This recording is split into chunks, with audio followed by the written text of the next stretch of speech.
to start with a very small personal note, and then we're going to go on to introduce our beautiful panel. For me, talking about Judaism and about psychedelics is very, very weird. It's not something I usually talk about together. Over the past year or two, I've been grown more accustomed to talking about my Jewish background and not only my psychedelic passion.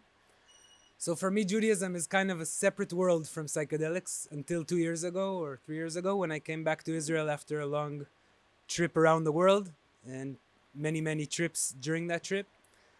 And I'm learning more and more through whether it's Haredi patients or American psychedelic rabbis or other very, very interesting and crazy fractals of Judaism and psychedelics, that there's a lot to learn there. There's a lot to talk about there. And that's why I'm happy for this panel to convene here. I'm going to be introducing us for a second. On my left here is Rabbi social worker Ami Silva. Ami is a rabbi and psychotherapist based in Jerusalem. He's a clinical social worker and he incorporates somatic and experiential therapy modalities into his practice.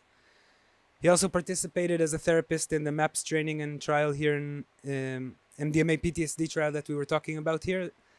And he also serves as the Mashpia or Director of Emergent Education for Shefa.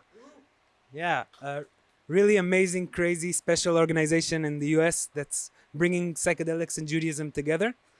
For me, it was crazy to hear about it. It's going to be interesting to hear what you have to say with you. Next we have Tamar Eini Lehman, right? Tamar Eini Lehman. Right? I hope I'm getting it right. I'm just going to open what I wrote here. Tamar is a music and voice therapist, a group analyst, and a psychotherapist. She's a board member of IGA. IIGA. Toda. I was wondering. She also runs a private practice for adolescents and adults in Jerusalem, conducts groups at the Israeli Ministry of Defense. Tamar teaches at the David Yalin Academic College, serves as Yahat in the Israeli Association for Creative Art Therapy, and as a supervisor, and is the chief editor of the book A Group Story. Group therapists and facilitators write about their journey with groups. Tamar also published a new book yesterday, right, Tamar? Yeah. I'm looking forward to hear about it in the future as well. And then we have my dear friend Aaron, or Rabbi, soon to be doctor, right? Soon, very, very soon to be Dr. Aaron Cherniak, clinical psychologist and researcher, completing his doctorate in psychedelic science at Stockholm University in partnership with Reichman University. He is the director of JPSYCH, a lab studying Jewish spirituality and mental health. His research deals with mechanisms related to psychedelics, therapeutic potential, and psychedelics linked to spirituality. So thank you all for joining us. I am humbled to be joined by you in this esteemed panel. I can close my computer now. So like I said before, Judaism and psychedelics are not obviously the same. They don't come in the same sentence too often, and they're not obviously combined. I asked you 3 questions. We're going to start from the first one. The first one is, what effect did psychedelics have on your Jewish and Israeli identity? So Tamar, if you don't mind just holding the mic up. It's okay like that? Okay, so first of all, I apologize that I'm with the papers. It's because that I don't have enough confidence with my English, so I need an anchor, okay? But I'll try to be communicative, although. So I'm happy to be here. Thank you, Pini, for inviting me. I'm a person of connections between disciplines and between sources of inspiration. I grew up in a religious national home based on the ideals of the Bnei Akiva, the 70s, 80s of the last century. A conformist, labeling, and very uncreative society.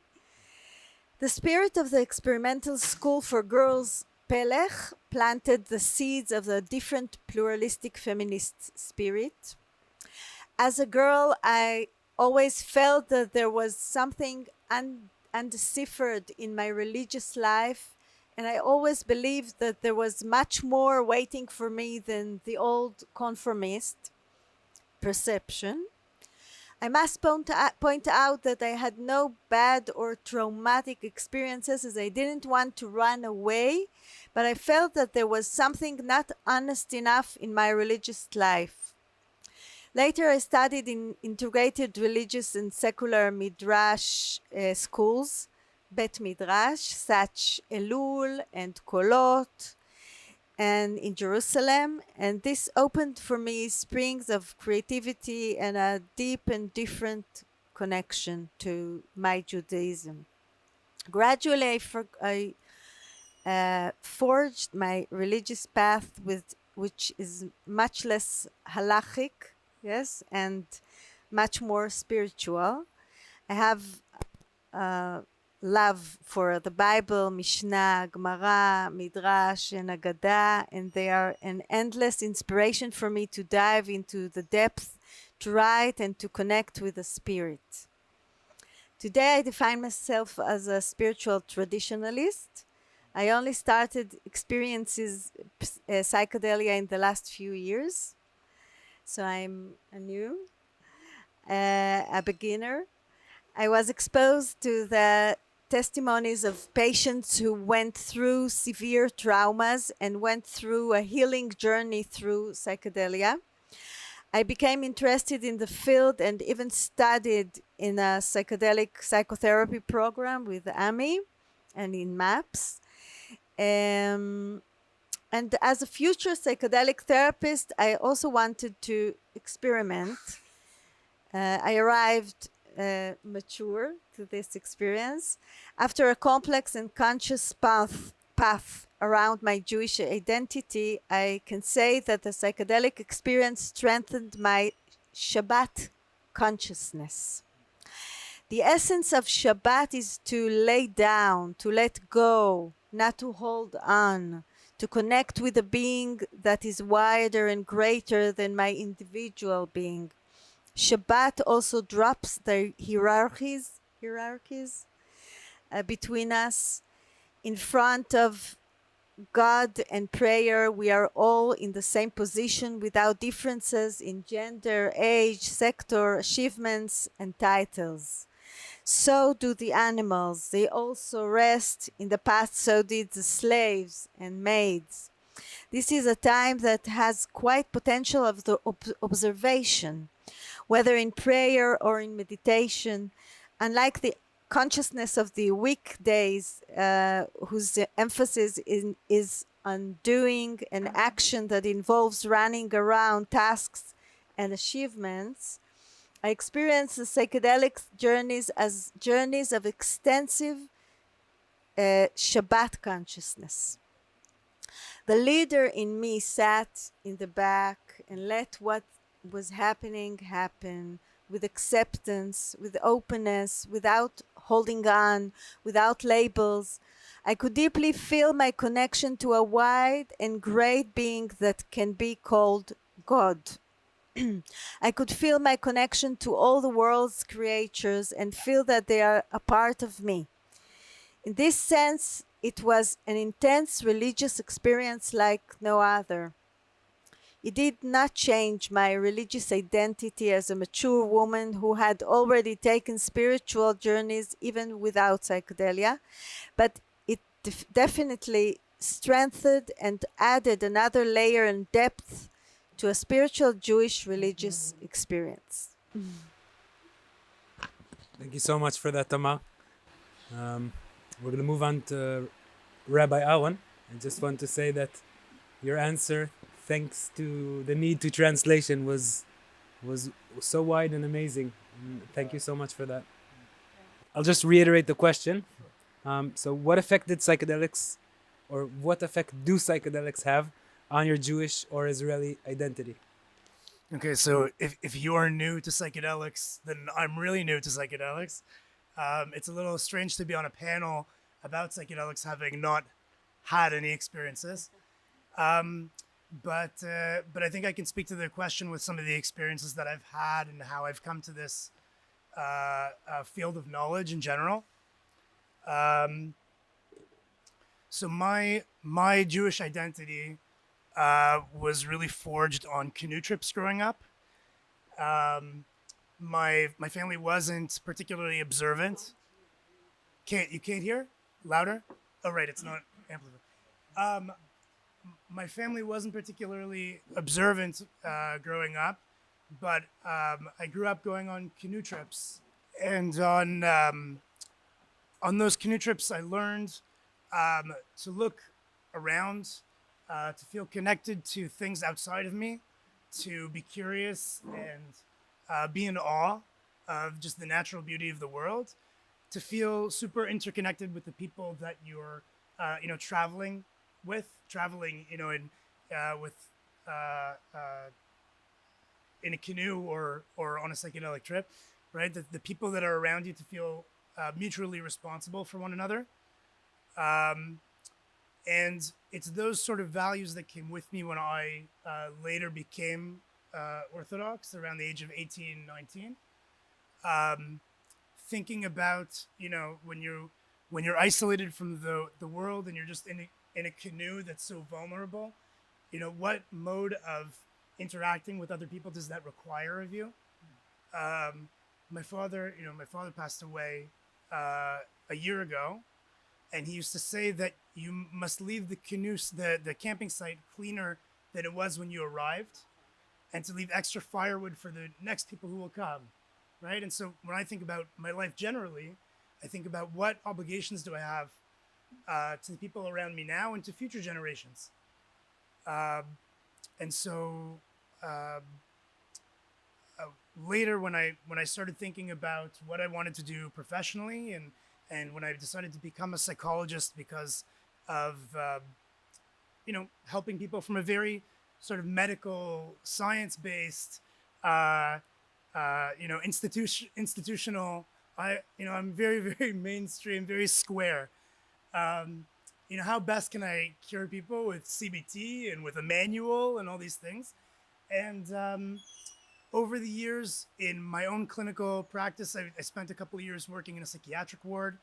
At the same time that I'm trying to progress, and over the time that I was in the psychiatric ward, I sort of seeing the limitations of the tools that we have to treat people who are suffering, who need help.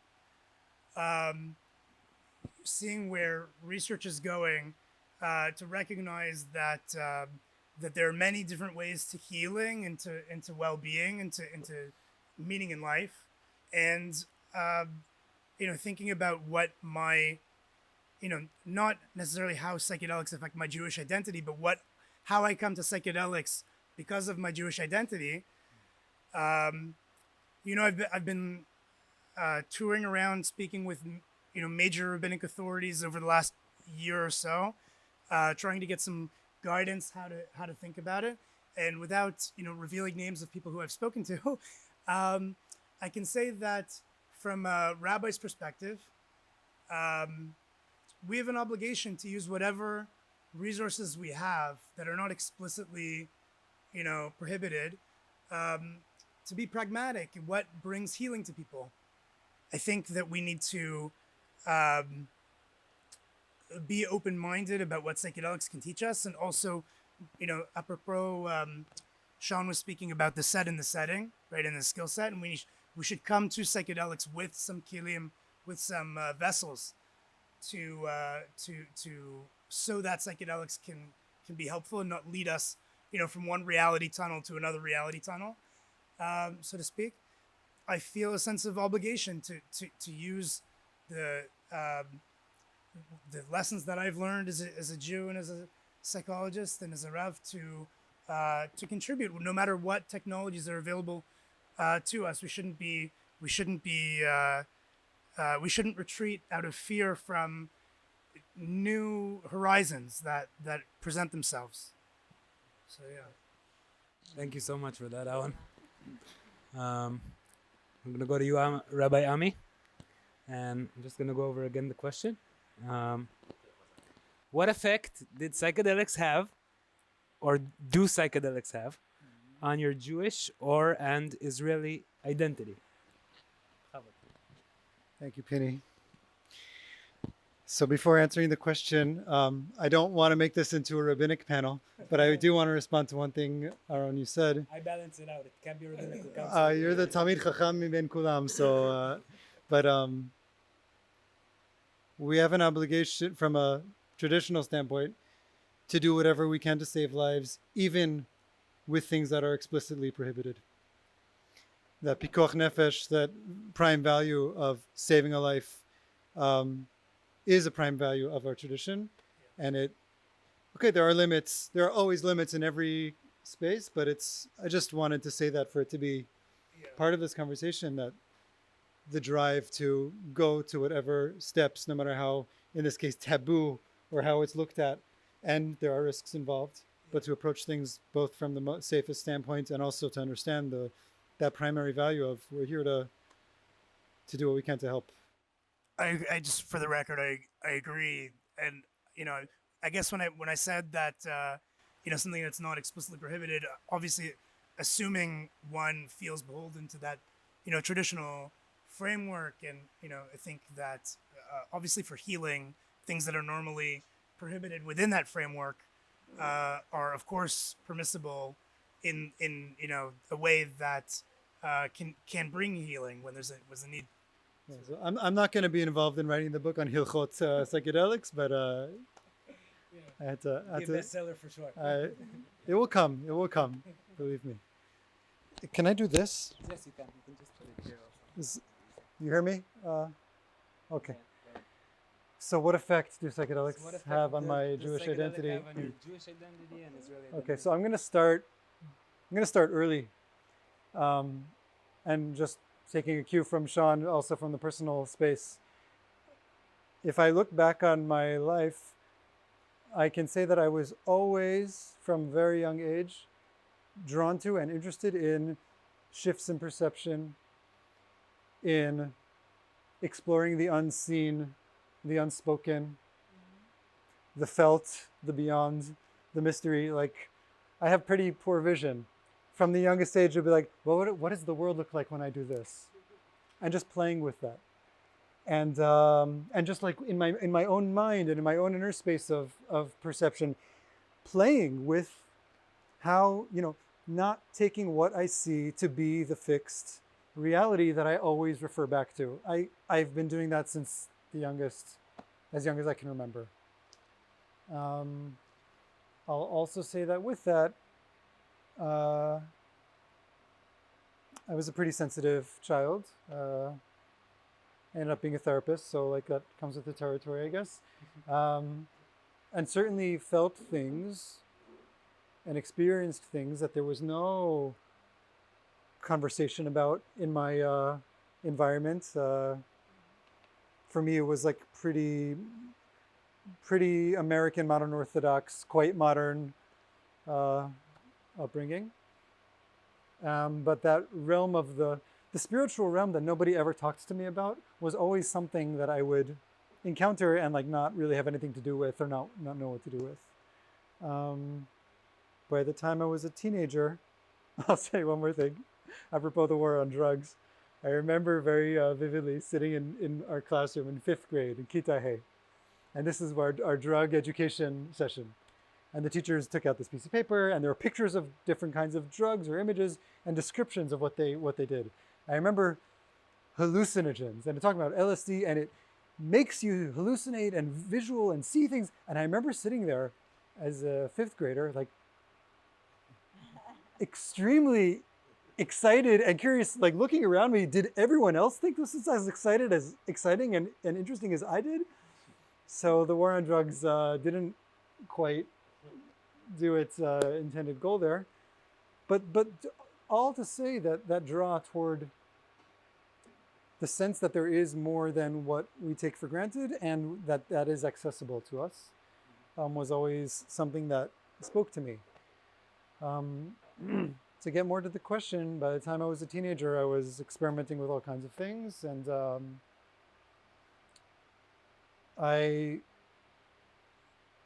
took psychedelics earlier than I would recommend somebody to do, but was graced with both a safe environment, good friends, and an internally risk-averse nature that kind of kept me in check over the years. The first time I took a psychedelic, among all of the experiences that it held, was the first time in my life of knowing that there is a divine force here, that there a divine force, that there is a divine presence, a very clear and vivid experience of there's something here, this God thing is here and available for me when I choose to give myself to it. And there too, experiencing the possibility of being in touch with that unseen and being not in touch with it, and being in touch with it and not being in touch with it.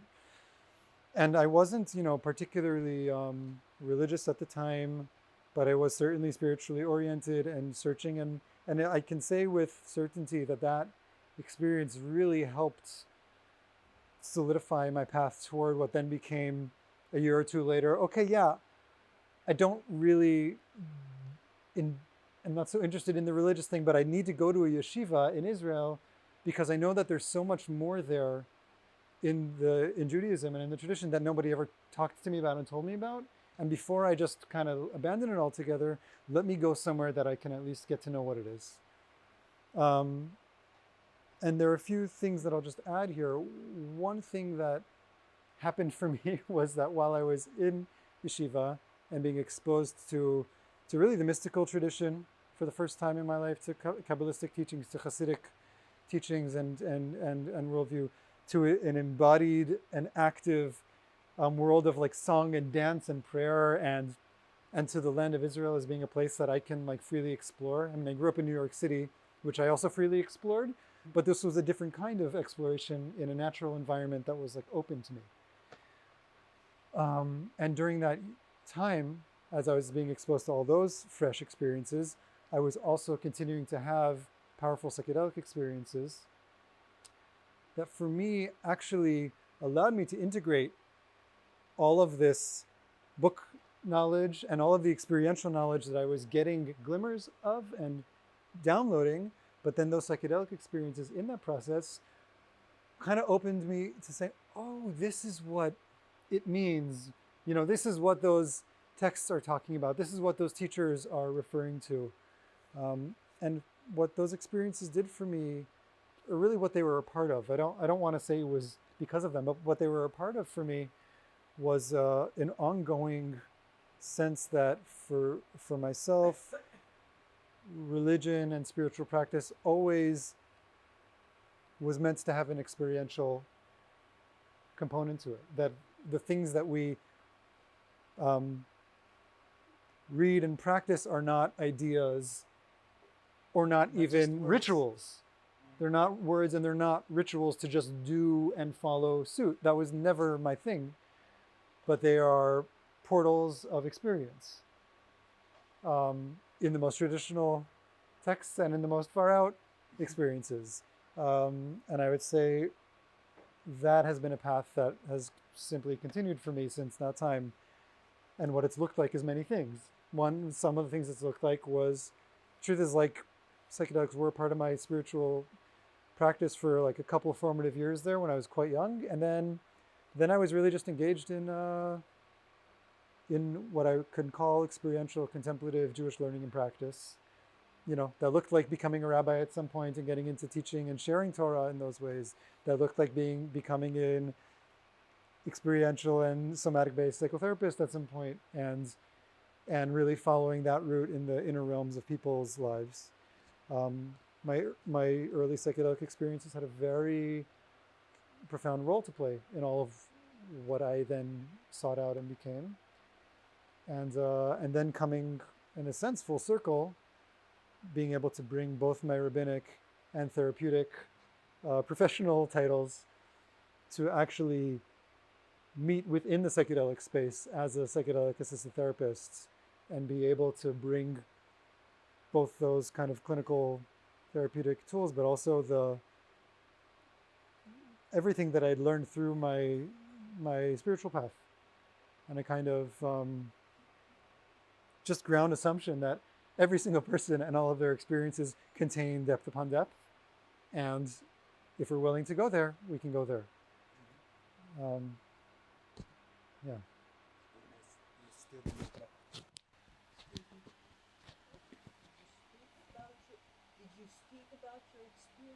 So the question was, did I speak about my experiences with my community? This is probably the most open forum, given the recording, not necessarily that I've ever spoken about my experiences. I mean, I've for sure spoken with people that I have, certain trusting relationships with, but I can say that while I was not out in my, professional life, the echoes of my psychedelic experiences were always reverberating within me. Even for many years not being in touch at all actively with psychedelics, like they were formative experiences that haven't gone away.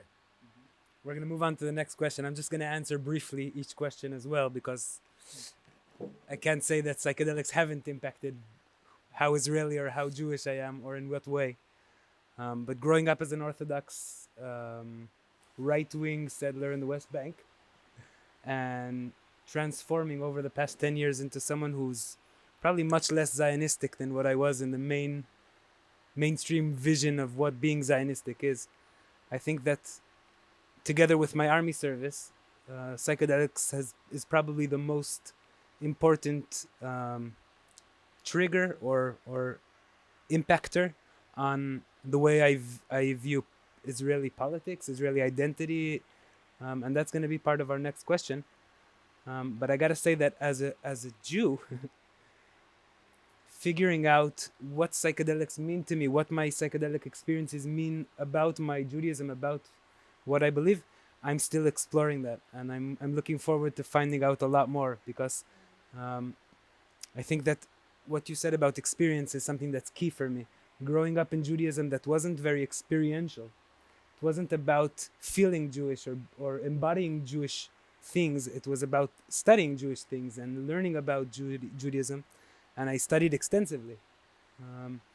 I think that the experiences that psychedelics give us, we can't escape embodying them in a way. Our integration happens in a way that we can't argue away like a sugya in Gemara. It's you. And then once it's you, you can't argue and fight away with what you're learning about yourself. So thank you for that. And we're going to move on to the next question, which is, how do you think the psychedelic renaissance will affect Judaism in the coming future? And I'd like to ask you all to focus on the near future, because the far future is a psychedelic trip in its own. So why don't we start with Aaron this time, please? Okay, so I think there's room to distinguish between, how will psychedelics affect Judaism, and how will the psychedelic renaissance, trademark, term affect Judaism, because I was at a conference recently where there was some cynicism about what kind of psychedelic renaissance are we making here, where for example, and please excuse the tangent, but for example, where most of the participants in clinical trials are white, privileged people, what kind of renaissance is that? Or what kind of renaissance is is a psychedelic renaissance without restorative justice for people who for the war on drugs kind of thing. So I think it would be a valuable exercise to think both about how psychedelics impact Judaism, and how this movement, this time that we're living through would impact Judaism. Yeah, okay, so I mean, I don't think, and I think it would be complicated to integrate the substances themselves into organized religious practice. I don't think that's coming anytime soon, and I don't think, and I don't know how I don't know how valuable that would be. But what I think Judaism, begadol, can learn from psychedelic from practices around psychedelics is the emphasis on set and setting and skills, right? Like Ravami was saying about how Judaism is supposed to be experiential, right? When when we're thinking about um, expressing ourselves spiritually, are we making containers? Are we making environments that support the sort of spiritual life that we want to create for ourselves in our communities? Um, it's been a great learning experience for me as someone who spent a lot of time in you know sort of mainstream frameworks to meet people who are not spiritual in the same way that I am, but who think very, very deeply about how they express themselves and what it means to be alive, and what it means to be creative, and what values matter to them and how to express them. So for me, that's been not like a threatening challenge, but a thought provoking, generative a challenge, to think about, well, what if psychedelics are this avenue to becoming more alive, well, how can Judaism serve that, right? In the same way, um, you know, the way that there are that people think about, well, what is my intention when going into this trip? Well, what is my intention when I get up in the morning and say Modani, right? What is my intention, Hineni Muchanum Zuman, right, before I do this mitzvah? The Ramban writes that every time you study a text, when you close the book, you should think about, what can I internalize, that would, right? How can I integrate? How can I internalize to make my life, grander from the privilege I've had of learning this text? um, and so, I mean, I could go on. I want to give an opportunity to the other panelists, but if set and setting is one thing that Judaism could learn from the psychedelic Renaissance, trademark, then I think we would be better off. And just in case obviously there are frameworks within Judaism to do that. I'm not saying that's totally foreign to Judaism, but we should get a little push, to encouragement. Maybe from maybe psychedelic the same Renaissance. passion that we have for integrating trips can be used to integrate our religious experiences, or to Right. plan the set and setting and Right, the intention exactly. there. Right, and also, while to integrate trips that are, we shouldn't be so arrogant to think that only the positive religious experiences can be used in the service of greater good. Right, there's right, just like there's no bad trips, that any experience, good, bad, and ugly, could be integrated for the service of something higher and more refined. And so, again, not projecting my own religious perspective on anyone else, but that that if Judaism can also learn that any type of experience, any deed, no matter how um, uh, uh, any mistake, ki'ilu mistake, any deed, no matter how no matter to what degree it's perceived as off the derech, off the path, it can still exist within the framework of symbolism that we attribute to different aspects of our lives. Yeah. Yeah, to continue. So, Judaism in Israel today. Judaism in Israel today is not only identified with a Orthodox stream, but with a rigid, perhaps even fundamentalist Orthodox stream. And its leaders are, from my opinion, have lost themselves, the connection to their essence, the connection to their inner life, to their creativity, to their playfulness, because they are imprisoned within the strict dictates of the conformist society that places enormous social pressure. it would not be realistic to predict a radical change of the rigid Judaism that, as mentioned, currently controls the Israeli Jewish sphere. But one is allowed to dream. It is permissible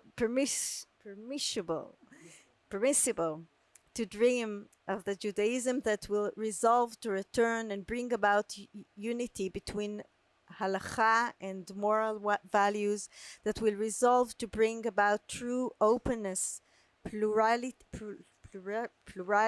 of the opinions, and open thinking. Such a Judaism, of course, exists in all kinds of pluralistic groups, but it has no political power. Psychedelic substances can bring together, as I said before, very powerful spiritual experiences and add additional layers to the concept of God, to the concept of the sacred.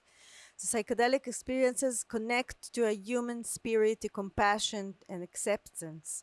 If the world of halakha is influenced by these values, it will be a softer, more flexible halakha, and it will be possible within the walls of Judaism to grow in awareness, in connection with an inner space, honestly and with real freedom to be who I am, even within the framework, without falling into conformism and clinging to empty shells. This means that as I see, Judaism that will be influenced by psychedelia will contain many forms of the worship of God, when the believer's listening will be inward. In my experience, psychedelia connected me to the most inner and personal place, as well as to the widest place and beyond me. This is supposed to be a contradiction, but in fact it is the same thing. God resides within these paradoxes, and the more we can contain them, the more connected we will be to Him. It will probably affect the areas of practice and halakha. How? That's a good question. But I like your ideas.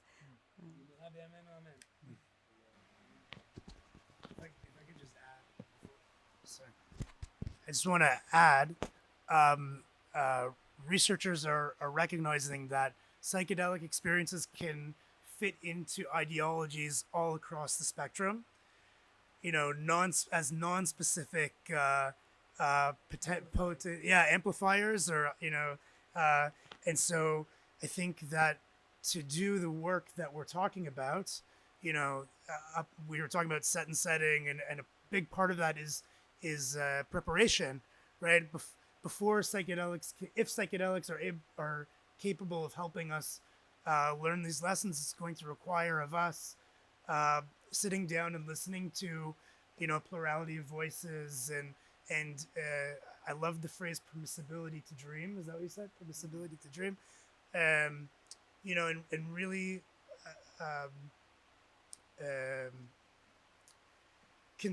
considering ahead of time what that would look like, so that we don't, with the best of intentions, be led down a path where psychedelics are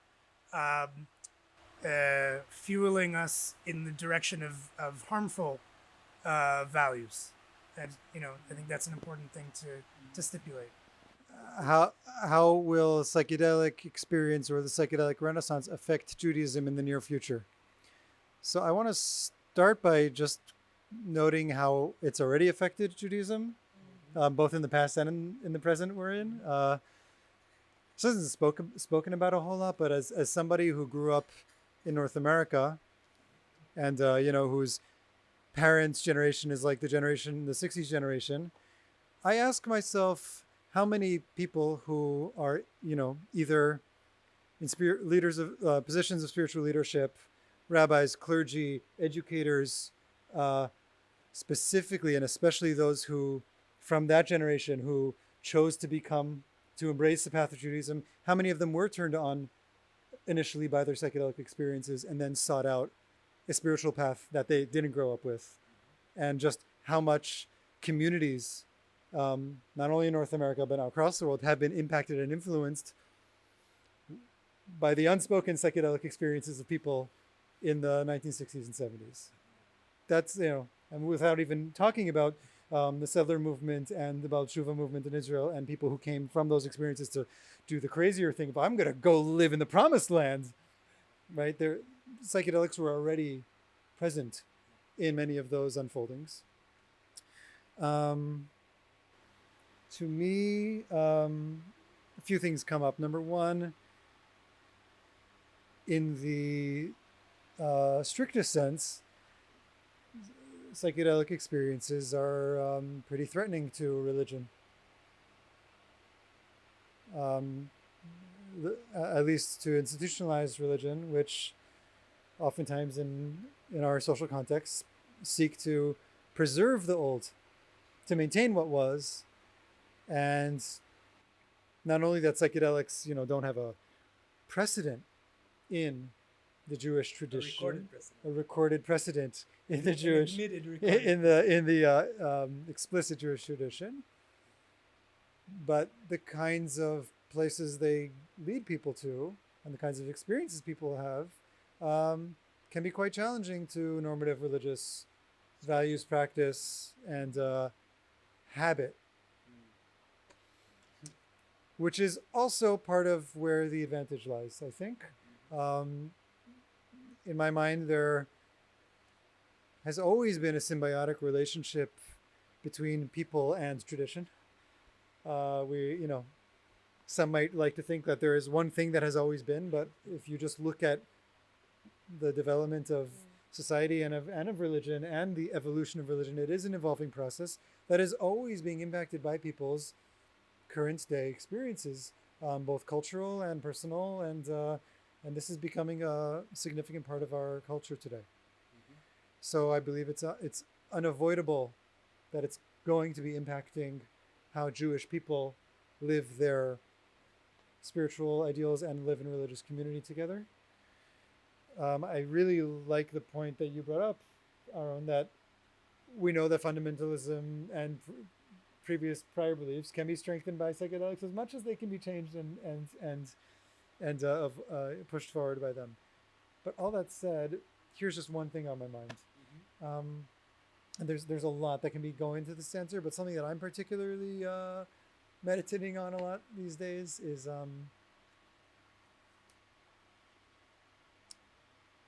what it might look like for our religion to grow through and beyond its trauma and its traumatic past. And this is one place where, just from my particular intersection of cares in this realm, the potential of healing or unwinding some of the traumatic holds that our personal and collective histories have on ourselves. And for me, just carrying sensitivity to how much of our religious frameworks have been formed by traumatic experience, not trauma informed, but trauma formed. How many of our holidays are a slim escape from death?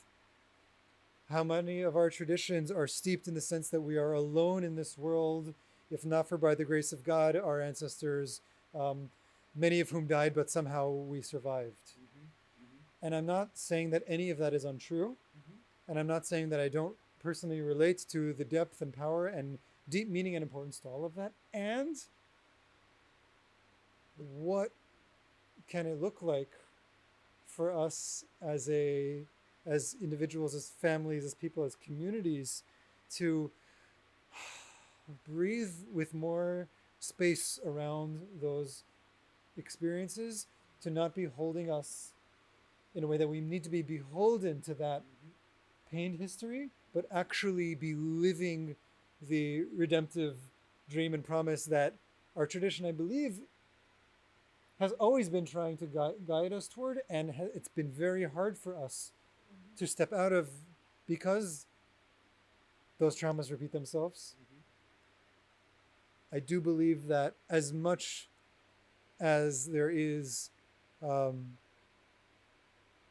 Jewish targeted violence and anti-Semitism and all of that, we are also in a stage in our history as a nation, as a people, where we actually have the most room to breathe in this world than we've ever had. And that the security and safety on a basic level and the power that we actually hold in many realms, our religious mindset has not yet caught up to that reality. What? Has not yet caught up to that reality. Lo udkan. And I am hopeful and looking for what it can look like for our religious communities, spiritual practices, spiritual communities, and identities to yes, catch up with the amount of breathing room and space and safety that we have in this world, and how that can impact our theology, how that can impact what it means to believe, what God means to us, what religion means to us, what practice means to us, what the past means to us, what honoring our ancestral lineage means to us. Because I think for many of us, it means, oh, I'm choked back into the past of trauma. So either I'm going to just be very faithful to that, or I'm going to say, get me the hell out of it. And I think that we have a lot more options than those two.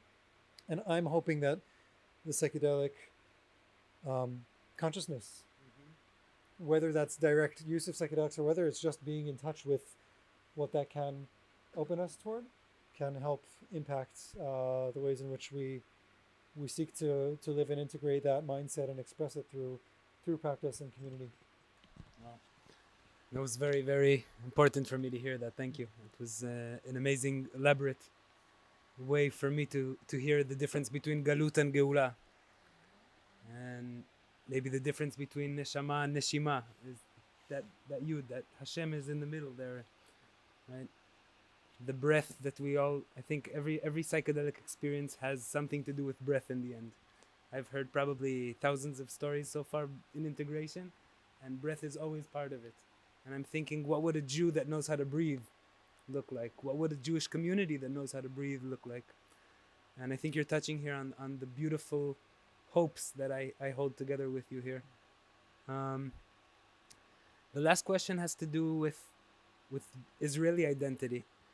And I'd like to start with those who came from abroad first. and save the last say for those who were born here, just because I feel it's more correct. And I want to say that nothing here is supposed to be contradictory or clashing to what being Israeli should mean or is. And I'm sure we share quite different views on what that means sometimes. But I'd love to hear from those who made the journey here. What does your Israeli identity and psychedelics, where do they combine? Where do they meet? So maybe you continue and then we move on to our... Yeah. I'm not going to repeat myself, but everything I just said and add the word Israeli instead of Jewish, and even more so. So that's number one. I'll just speak very personally, is that I've lived in this country for the majority of my adult life, and I'm still not sure what my Israeli identity is, I'm already like switching into Hebrew terminology, but like my resonance with Israeliness and identity of that in myself has changed and evolved in many ways over the years and continues to. I trained here in psychedelic assisted therapy, and I had the privilege to actually be involved in psychedelic assisted trials here treating PTSD, much of which arises from the reality of living in this piece of land and what has happened here over the years, not to even begin to talk about the inherited legacies that all the people here are carrying. In some sense, I feel like, a combination of mazal, that I was able to find my way into this path. And I also feel like, it's a small country. It's a small country. And if you're in this certain intersections, like, you can have access to things. Mm-hmm. And to me, that's been a beautiful, like a wondrous thing I didn't expect. So that is one place in which I feel like my own place within the psychedelic world and Israeli world, like has has helped me be deeper in it than I probably would be able to be elsewhere. And with a particular sense of an honor to be working with the particular forms of trauma that I have skin in the game with as well, or personal identification with and care for. Like it helps me bring all of the parts of myself into that work. On the larger societal scale, I think there's also a wonderful thing of being a small and experimental country, is that we are able to have all of this psychedelic activity happening and bursting, and yeah, it's all held up because everything in Israel is held up, but also then it just like pitom suddenly like opens up. And there's an excitement of possibility that I think is very much like tied to the Israeli tempo of things. And I can only just share a really full-hearted prayer that whatever comes through the psychedelic realm in Israeli society can lead to deeper healing and reconciliation and peace, and for everybody, for everybody. That's it for now. Yeah. I fear that I fear that kol hamosif gorea, like by adding I would detract. But maybe if I'll just give voice to the practical ways our public discourse would be different, equipped with the lessons of psychedelics, equipped with the room to breathe. I'm just about here 10 years in Israel, and still in some circumstances I feel like I'm looking at the model of mini Israel. I still remember when we would do like mock Israeli elections in school, and sort of put like a caricature version of each political party, and for me, one of the things I've learned from reading psychedelic reports and from interviewing people about their psychedelic experiences is the layers that we impose on reality, right? The multiple layers based on all the things that we take for granted as part of our getting through everyday life. And I think that, when we as a society come to solve very, very practical problems, all those unspoken layers. I was in a car today with someone who said that they've always voted for one party because that's the group that they identify with. But really, if they were to be honest about their, attitudes about particular issues and the problems that they consider urgent and the solutions that they see as viable, that they would entertain a totally different perspective and vote differently. And so I'm not advocating for a particular political party. I just remember when at the last hearing in the Knesset about hallucinogenic, mushrooms, here I am speaking with people across the political spectrum because of very urgent problems, about mental health, and a very exciting solutions, no more complicated than that. So, as much as just like the wounds came from how we identify as, our common history as Jews, as Israelis, maybe we can also, if we take not that we abandon those valuable parts of our past, but we acknowledge that these are layers, then maybe we can come to a more honest public discourse and more practical solutions. Then maybe we would be better off. Yeah, and I think like you were saying, Ami, you know, to broaden the conversation beyond Jewish and Israeli, you know, in my own work, I'm looking at how can we facilitate, you know, intergroup or multi-faith, you know, conversations with the gifts that psychedelics can give us, and you know, and as much as we should be focused on enriching our Jewish identity or Israeli identity, and preserving that which makes us, you know, able to contribute. We should be broadening our horizons and perhaps looking at what we can contribute beyond our particular Jewish Israeli identity to, you know, um, beyond our daladamot, beyond our, you know, immediate reality, to something that which we cannot yet see, bring that into existence. Maybe this include conversations with Palestinians. Yes, our Israeli identity is not including only Jewish people, but also Palestinians. So I think if our limitations are widening, not limitations, גבולות, boundaries are widening. So we are not putting the other as the bad or the one who is because of him we have problems in Israel. So that's it. So you left me a lot of space to answer, so I'll add my answer in there.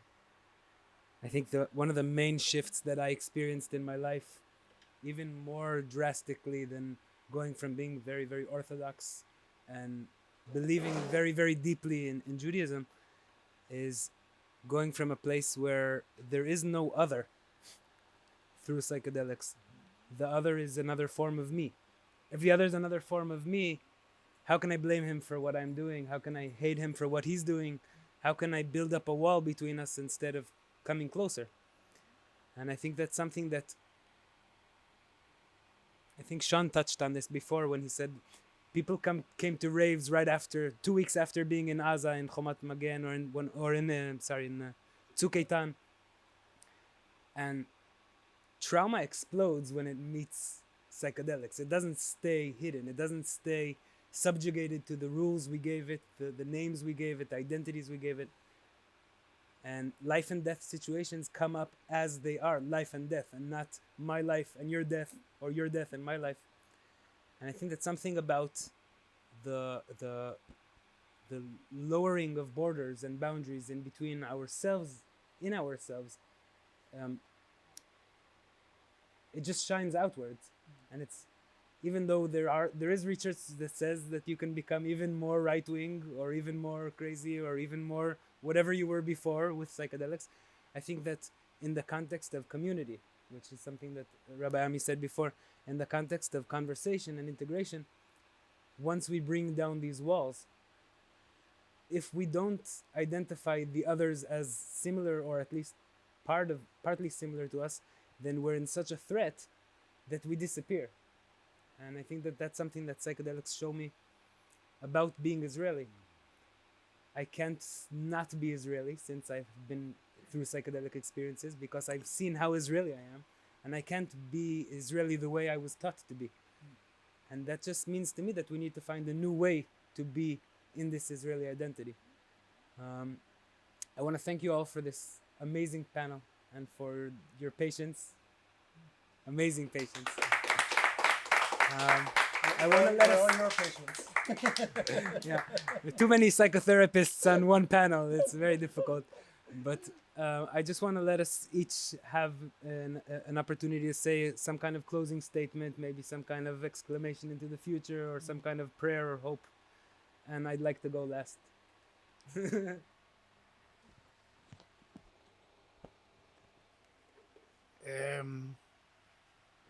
We might as well acknowledge it's almost Rosh Hashanah. And Rosh Hashanah has this interesting paradox between being afraid of din, right? Afraid of judgment, and but also of glory and joy and celebration. And I think that we're talking about integrating all aspects of our experience, of our existence, the good and the the ki'ilu good and the ki'ilu bad, and the hard and the easy, and becoming richer for it. And so to think about Rosh Hashanah in this light, my Rosh Kollel taught me that the how do we incorporate these polar opposites, the joy and the fear. In some areas of halacha, there's something called a tefach sochek, right? A laughing hand breadth, and so referring to something that's broader, that's wider, that expands. And so if we expand ourselves, if we look beyond ourselves, if we think about not just ourselves in psychedelics, but if we think about the other and we think about all of us together, then we can incorporate things that are seemingly polar opposites, things that are contrasts. And so I want to bless us all that these conversations that we're beginning now and still beginning and will continue beginning, will help us come to a better world, all of us together, by bringing together ourselves with others and different things that we encountered that on the surface contradicts. Hopefully in the Bezrat Hashem. So I will share with you a dream that I wrote for all of us. I allow myself for a moment to imagine leaders, minister, prime ministers, member of Knesset, doing depth work with psychedelic materials. Okay, for a moment, if we can imagine. Yeah, what language would they use after such a process? What would the debate and disagreements look like? It is perhaps possible to imagine a paradise-like vision that begins with a model of nonviolent discourse at the top of the society. So, maybe.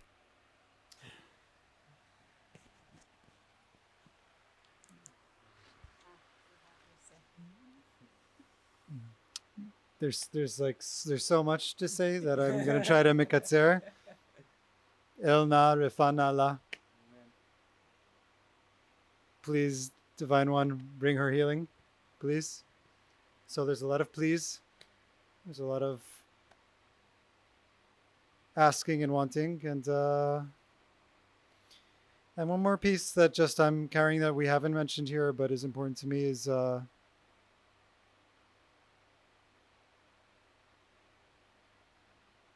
ultimately holding a prayer that we're oriented back toward our planet, toward this creation itself and all of its creatures. Be guided by her and stewards of her, and not the other way around.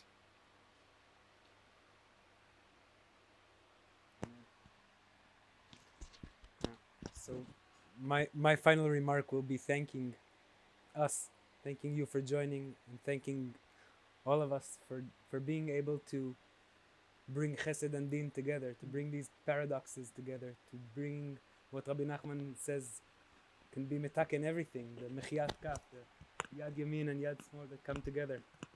And I think that we have so many reasons and things to fight about in this world, that it's a miracle that we can sit together and not only not fight, but to enrich each other's lives and to learn from each other and teach from different sources, from different places, from different perspectives and beliefs, into something that has space for all of us and more, and not just for ourselves.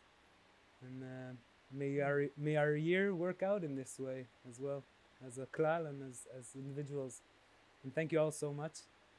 I just want to remind whoever's left here and whoever's watching us that the psychedelic conversation has just begun. Yes. in all of the aspects that we discussed, and that I'm happy that there's no deot nechratzot, no very, very adamant understandings coming out. You know, we gotta go do this, and we gotta. No, we need to keep talking about this. I think that's what I'm going to be taking home with me. So thank you all for having the patience and the time and the willingness to do this with me. And thank you, Pini. You brought us all here, Mamash, holding the vision and making it happen.